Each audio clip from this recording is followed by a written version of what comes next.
Hi, I'm Amber Hamilton from the Daily Titan, and we'll be reviewing Nier Automata, available on PlayStation 4 and PC. Nier Automata is the production between Square Enix and Platinum Games.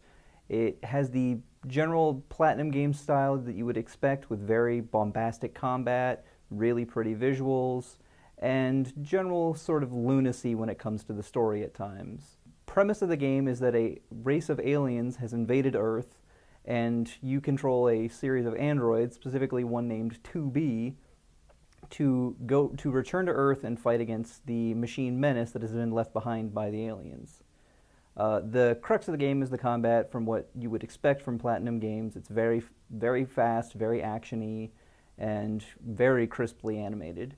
Presentation-wise, the game is very well animated, very nicely, nice environments.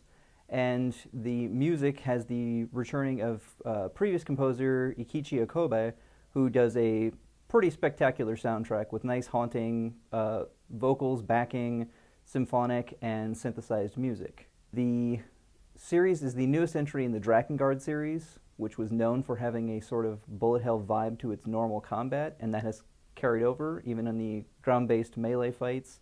The amount of projectiles that will be launched at you is pretty extreme.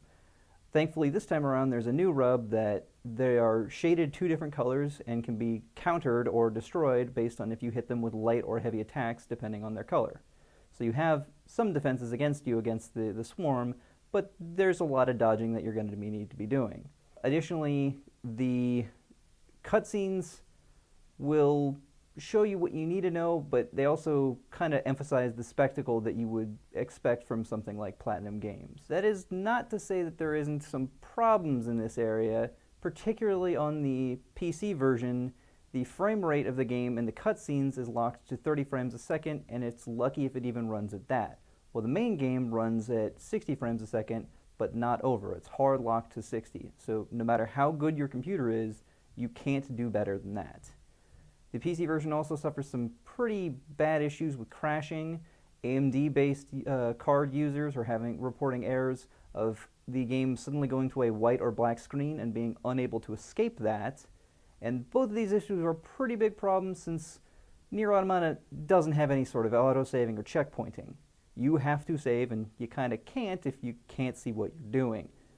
Overall, I'd say that the game is definitely worth your time, although right now, unless as of viewing this, a patch has been released, I would not recommend the PC version for most players. If you can on the PS4, that's definitely going to be your platform of choice. The PC version requirements are pretty sizable, and the game still doesn't run how it should. Using a very high-end computer, we still had all these technical problems, and it's not worth it right now. Go with the PlayStation 4. But it's definitely still worth picking up if you have any interest in Platinum's previous titles, such as Bayonetta or Metal Gear Rising. Calls on those pretty well, and yeah, it's definitely a lot of fun.